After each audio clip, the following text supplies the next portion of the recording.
Bonjour à tous et à toutes pour ce nouvel épisode de Surplus qui malheureusement ne sera pas un épisode de surplus consacré à des chaînes tenues par des femmes parce qu'on a eu un léger empêchement. Alors quand je dis on, c'est moi et Lucie Belay, une youtubeuse avec qui j'étais censé tourner l'épisode de Surplus sur des chaînes consacrées à des femmes, mais comme elle a quelques problèmes personnels en ce moment qui ne me concernent pas et qui ne vous concernent pas forcément non plus, on a décidé de reporter l'épisode à plus tard, il n'est pas abandonné pour autant. Ne pouvons pas non plus repousser les épisodes de Surplus éternellement, sachant que l'épisode de Surplus 4 date du 17 octobre, donc c'est-à-dire il y a plus d'un mois et demi, j'ai décidé tout simplement de vous faire un nouvel épisode et de reprendre un rythme assez normal, donc c'est parti pour 10 nouvelles chaînes.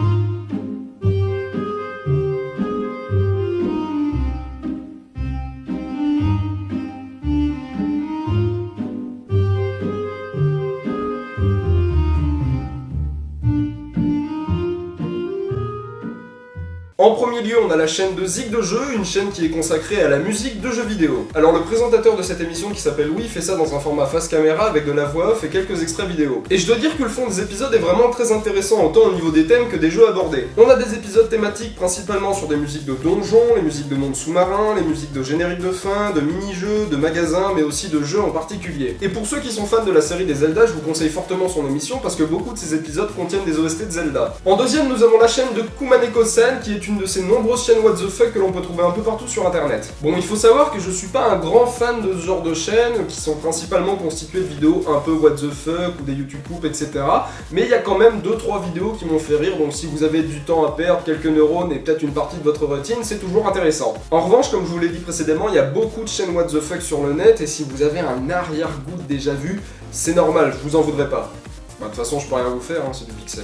En troisième, on a la chaîne de Varobaz, et ça, putain, c'est du lourd. Alors, ça craint un peu de mettre Varobaz dans un épisode de Surplus, parce que j'hésite encore à faire un BYT sur sa chaîne. Du coup, si la tentation est trop forte pour vous d'aller voir ce qu'il fait, vu que je l'ai mis quand même dans cet épisode de Surplus, je me contenterai simplement de dire que le monsieur fait quelques vlogs de cinéma et des podcasts, mais je vais pas plus approfondir. Mais attention, c'est pas des podcasts comme on l'entend au sens, on va dire, traditionnel des plus grands youtubeurs de France, tout ça. Non, c'est des podcasts qui ont quand même vachement plus de fond, et c'est d'ailleurs pour ça que je me le réserve peut-être pour un épisode du BYT Show. En quatrième, nous avons la chaîne de Néofilm qui a commencé une petite série intitulée Elementary qui nous parle de choses insolites ou méconnues du grand public. Alors vous allez me dire, maintenant on a Axolot, on a plein de chaînes qui s'amusent à faire ça, mais comme c'est un petit jeune qui vient juste de débuter et que je trouve qu'il fait ça de façon assez intéressante, bien que on va dire pas non plus méga original, j'avais envie de lui filer un coup de pouce. Et en même temps, je l'ai mis dans la vidéo pour voir la réaction d'Amélie de l'émission AW.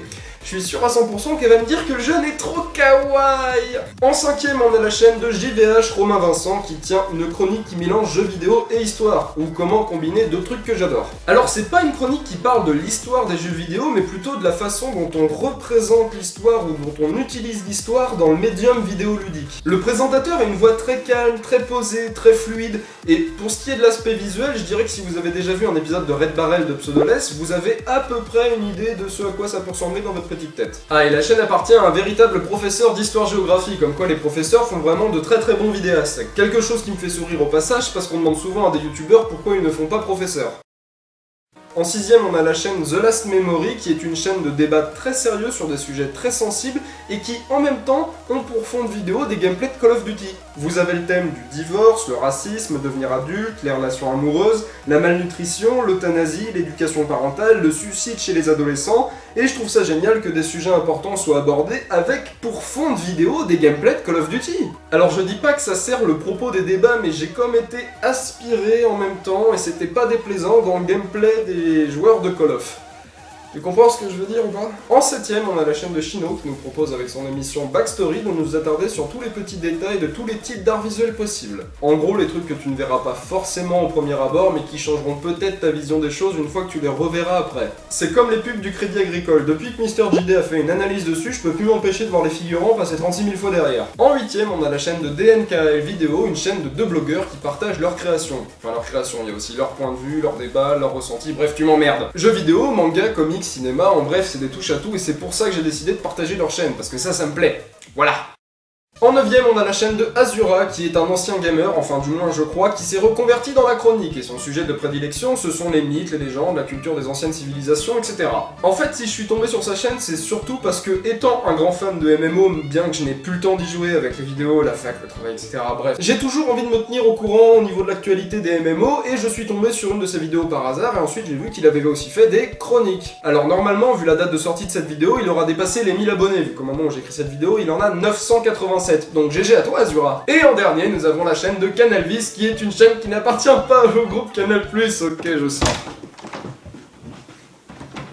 Vince présente le set du net, qui est une émission de review de vidéos du net. Alors c'est pas non plus une critique, une satire ou quoi que ce soit, c'est plus histoire de passer un bon moment et de rigoler un coup. Tu te poses devant, tu ne réfléchis pas, et de temps en temps, franchement, faut avouer, ça fait du bien. Et puis c'est toujours mieux que la télé-réalité.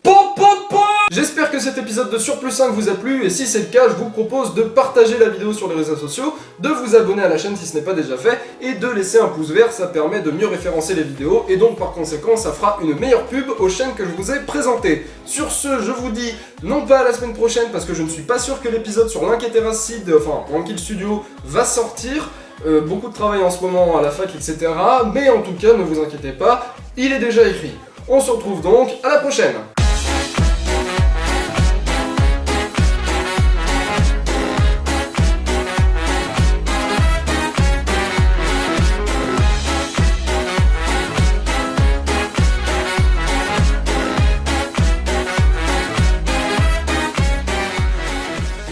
Pendant ce temps-là, dans un univers parallèle...